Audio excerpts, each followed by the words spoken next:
Good morning. Happy 4th of July. It is 5:15 here in Maine, and we are out just having a little walk out here with the dogs. It's a beautiful day. Hey, let's go inside. Come on. We're going inside the house today.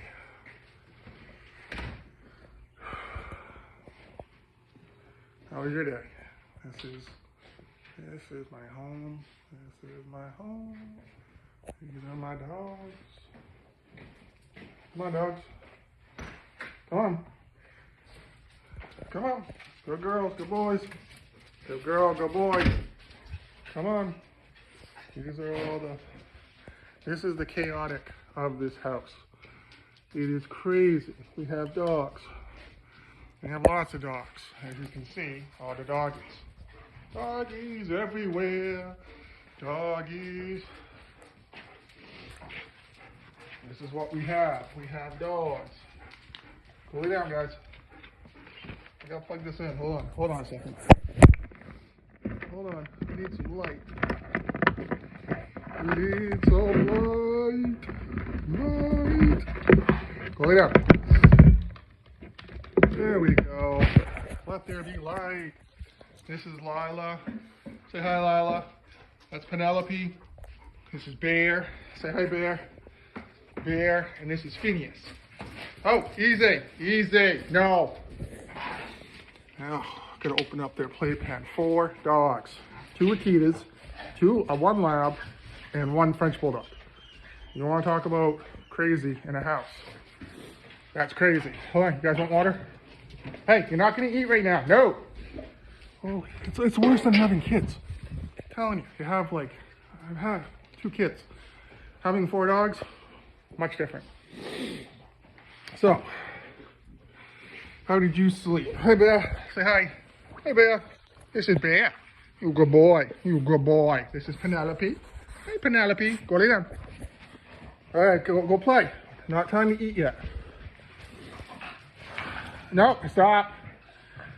Oh, I leave the door open for the dogs. And yeah, downstairs we have a fenced-in backyard. And every morning at 5 o'clock, they're outside the door wanting me to get up for some fucking reason. I don't know why, because they just go outside and chill. This is what they do. You good boys. You good boy. There. You good boy. Pee-pee, you good girl. You like that alien, right? Crazy, crazy stuff going on. Oh, this is the back, Bar Harbor. It was a food sign, I believe, for a place. I don't know. Go lay down. We're not eating right now. So, how was your day? I'm just going to make a video and post it because no one seems to like anything. Hold on.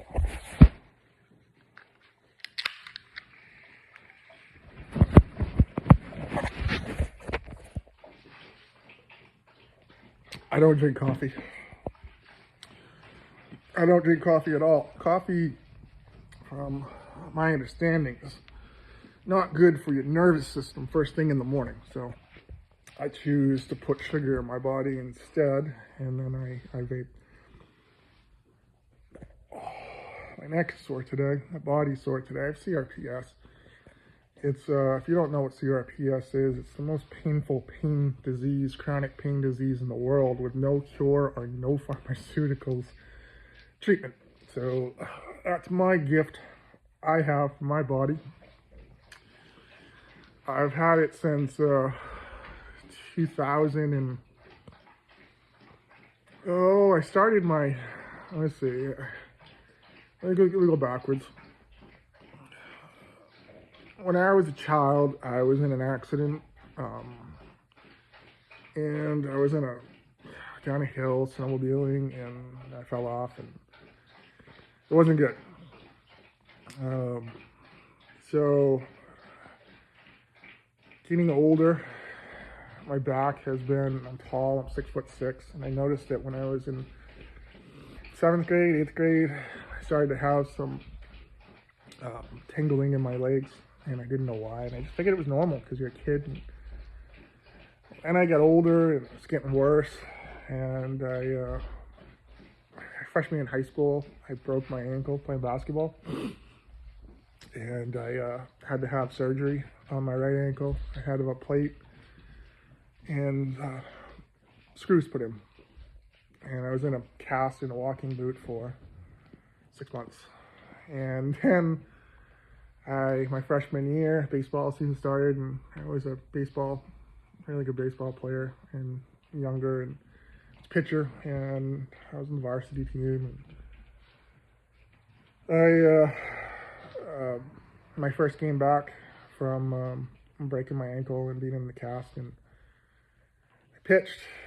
I pitched a no-hitter and rolled my ankle during the game running to first base, and it was my other one. I never told my coach, and stayed in and just said, fuck it, I've been done with pain and done with all that stuff, so I didn't tell him. Went to the hospital, found out I had stress fracture in my other leg, and that was done my baseball season. So I understand pain, and as I got older, then when I was 21, I was in a men's basketball league for a company. I worked for a mortgage company, QSO Mortgage, and the owner owned he wanted to sponsor a men's basketball team. We had some tall people and some good players and some good athletes that worked for the company. And so we did. And I remember going up for a rebound and landing, and when I landed, I had this shot of electricity that went through my legs, and I just was like, I knew something was wrong then, and that was the first time I went to the doctors. I was married, and my wife's like, that's not normal, you should go to the doctors, and they did.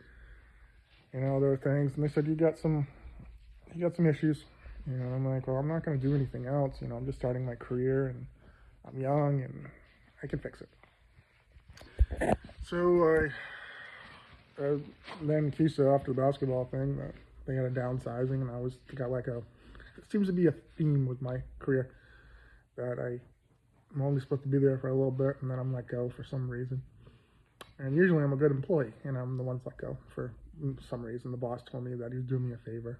I'm like, okay. So I went back to what I do after that. I decided that I needed a college education. Didn't have a college education. I didn't go to college after high school because I didn't even like high school. I graduated high school, but I didn't care. I was bored. I was bored with all the classes. Couldn't understand what they were trying to teach, and why half the stuff was useless information that you'd never use again in your life. And they call it education. So I enrolled at Husson University in Bangor, Maine. Nights and weekends. Business. I went in and with the intention of, I knew I wanted to get into pharmaceuticals, and I knew that in order to get into pharmaceuticals, I had to have a 4-year degree, and they didn't care what the 4-year degree was in. It could be in marketing, it could be in business, it could be in psychology, they didn't care. The whole point the pharmaceutical industry wants a 4-year degree is they want to know that you can commit to something for 4 years, and that you can accomplish something, because pharmaceutical sales is a high-pressure sales job. You're talking to supposedly the smartest people that chose to be doctors, who are supposedly going to be helping you get healthy. So I did. I was working at Anthem Blue Cross, and I was in the customer service department, member service department, and I got promoted to sales and marketing. And I started off taking, I'm like, okay, well, normal college kids take 5 classes a semester, and I'm going to take 5 classes. I was working 40 hours a week.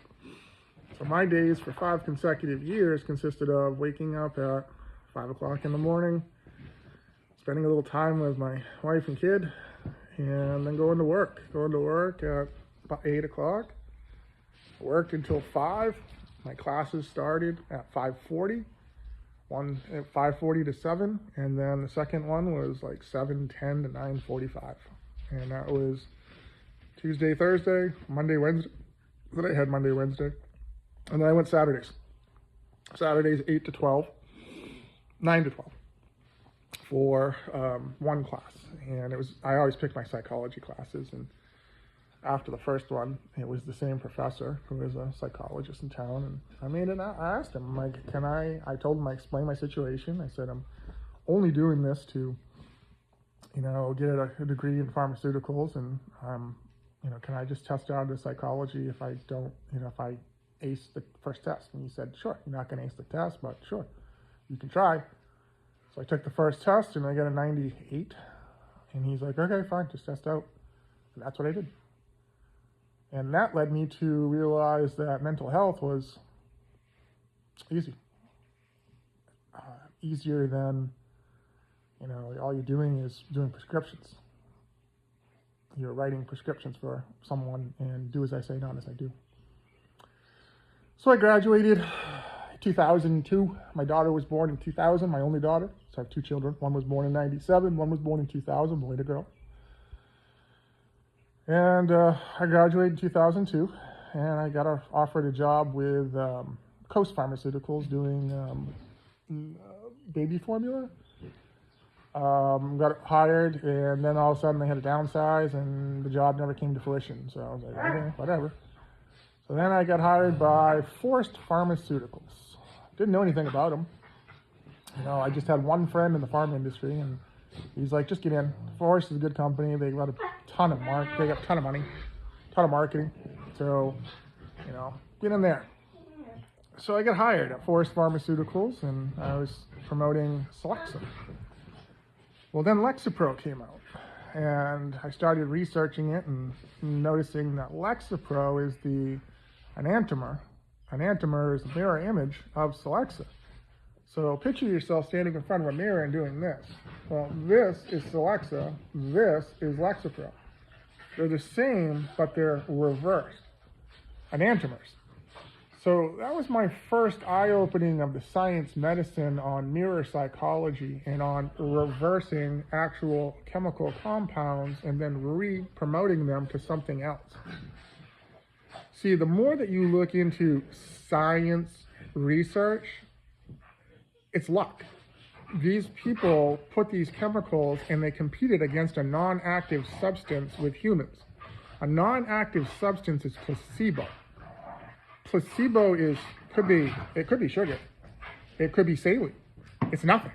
It's a non-active substance, and this is the caveat in America. Doctors can write a prescription for placebo. So your doctor, because of the placebo mental effect, that's what they label it, mental effect. So your doctor, who's an educated, in whatever, writes you this little tiny prescription for one of the 20,000 current marketed FDA-approved drugs for whatever condition of the body that these people think.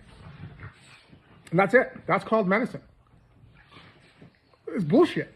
That's bullshit. It's not medicine. It's deception. It's egotism. It's pay per symptom. It's pay per diagnosis. There is 1 million physicians in the United States as of 2025. Between the years of 2012 and 2022, 850,000 of these same physicians were financially paid by pharmaceutical industry to the tune of $12 billion. $12 billion for doctors. Do no harm. That is your hypocritical oath. You fucking hypocrites. 14,000 drugs in the last 10 years. The same drugs of these smart doctors have been recalled by the FDA. Why do drugs get recalled for the FDA? You need to Google that. Drugs get recalled for the FDA because A, they kill people and enough people die, and there's enough lawsuits out there against people that die. See, the pharmaceutical business model, the company that I worked for, Forest Pharmaceuticals, they're no longer in business. They were owned by one man, Howard Solomon, and his goal was to do it different. See, the pharma guidelines, when the pharma came out, and when the pharma was in its heyday, they bought anyone. They took doctors to sports games, they bought alcohol. It was a free-for-all. Pharma guidelines came, and you had these giant companies, Pfizer, which is awful, the worst. Eli Lilly, which is awful, the worst. Johnson & Johnson, nope. See ya. Worst. Don't deal with any of the big ones. Glaxo, SmithKline, nope. GSK, nope. Nope. Wyeth, nope. Amgen, nope. Especially cancer companies, nope. Biotech companies, nope. Useless. The biotech companies, you notice that biotech just means more money. That's it. It just means more money. So my budget at Forest Pharmaceutical, I was really good at my job. My budget was about $15,000 to $20,000 per month. 15 per quarter, so 3 months. That's how much they gave me. Gave me an American Express card and said I had a standing order at a bakery shop for $500 a day for food. I was the guy that walked into an office and I had asked them, what do you want? What do you want? What do you want that other pharma companies don't have the budget for? Because I do. That got me into everywhere. And then I realized that, okay, well, I can do stuff that's different. So I started doing ice cream socials at 3 o'clock, and I'd pay an ice cream truck to show up at a doctor's office and have all the office come out. The point of the game was for me to just speak to a doctor. So if the doctor's sitting there eating ice cream and he's like, hey, the Lexapro rep brought that for me. That's branding. That's, I was in Bangor, Maine. I mean, I had the top office at Northern Lights, which didn't see reps. Every Friday, I was in there bringing a box of Joe from Dunkin' Donuts, a box of hot chocolate, which I'd asked Dunkin' Donuts to make for me. Restaurants will do anything if you have the money to do it. You just have to be creative and ask. So I get tired of buying and just being, and I noticed that, Lexapro, everyone was on it. I mean, I was giving away 20 cases a month to every, psychiatry office, every family practice. They wanted it because that was the golden ticket. That was the least amount of side effects for an SSRI. That was the claim to fame. And the efficacy, low weight gain, low sexual dysfunction, low. If you just talk about all the side effects with the antidepressants and you look at the package inserts, people wouldn't take them. So I got recruited by Takeda Pharmaceuticals. Takeda Pharmaceuticals is the largest Japanese, it's Takeda Pharmaceuticals North America. And they had a type 2 diabetes drug called Actos. Well, Actos had a competition. There's only 2 drugs in the class. There was 3 drugs in the class. So there was Regilin, which was the first one, which was more potent than Actos and Avandia combined. Then there was Actos and Avandia. So Coke and Pepsi, they're both thiazolidine diones, TZDs. They're, one of them though, they're both, the goal is to lower your A1C, to lower your blood sugar. That's it. And you can't talk about other stuff that they do because it's not FDA approved. So I'll give you an example. Actos actually lowers your cholesterol more than a lot of the other cholesterol drugs. The reason I know that because we co-promoted a cholesterol drug with Coast Pharmaceuticals with Actos. And it actually had better numbers with Actos lowering than they had with their niacin, which was, they promoted it as all natural flushing and, niacin. So just enough for it. And I took it and it does flush. But I couldn't talk about it.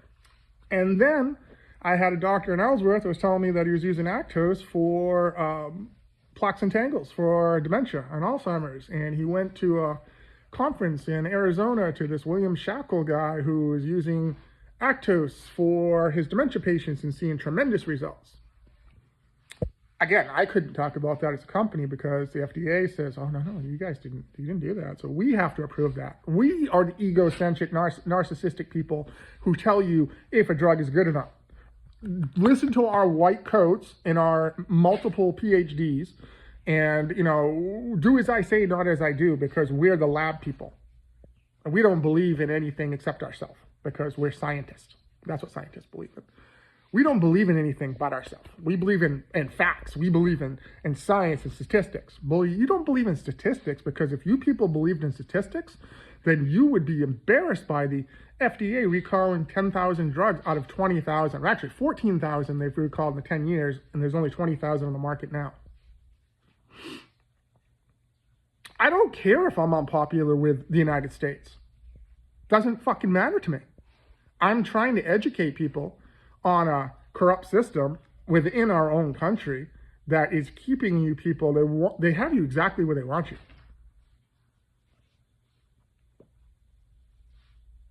Medical marijuana. It's legal. It's legal in Maine. And I have a prescription, not from a doctor, I have a prescription from a nurse practitioner that I've never even met. That's how awesome healthcare is in Maine. We don't need every 30 days to go see your primary care for an office visit, $100, or a co-payment for a doctor to say, oh, how you doing? Do you want me to write you another prescription? Let me manage your side effects. Oh yeah, this drug has got horrible side effects. Let's try this one. Oh, that one's $300 a month? Oh, let's try this one. Maybe this one's maybe $100 a month. And the diabetics, why is insulin so much? Do you realize that the people who discovered insulin from Canada sold it for $1 because they wanted people to have it? And the pharmaceutical industry decided that wasn't enough money, so they redid it, and now it's what, $500, $600, $700 a month?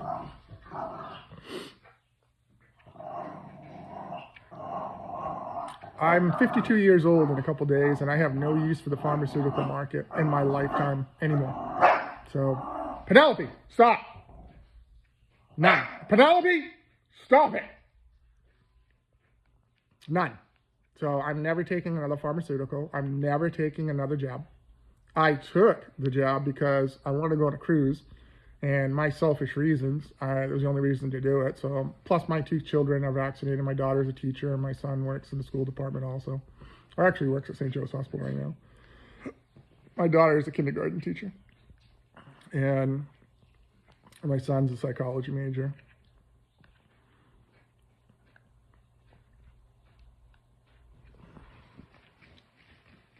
I will say this, marijuana separates you from people. I've been on marijuana since 2015 through the Maine Medical Marijuana Program, and it's alienated me from everybody in my life. Everyone in my life that was once important to me has distanced himself or disowned me because of they think I'm stoned all the time. And I don't believe anything I say. So my family left, my wife left, the kids left, everyone leaves. It's just, everyone leaves, and then it was just me and my dog for many years, and then she died. Yeah. All right, I'm done. Have a good day.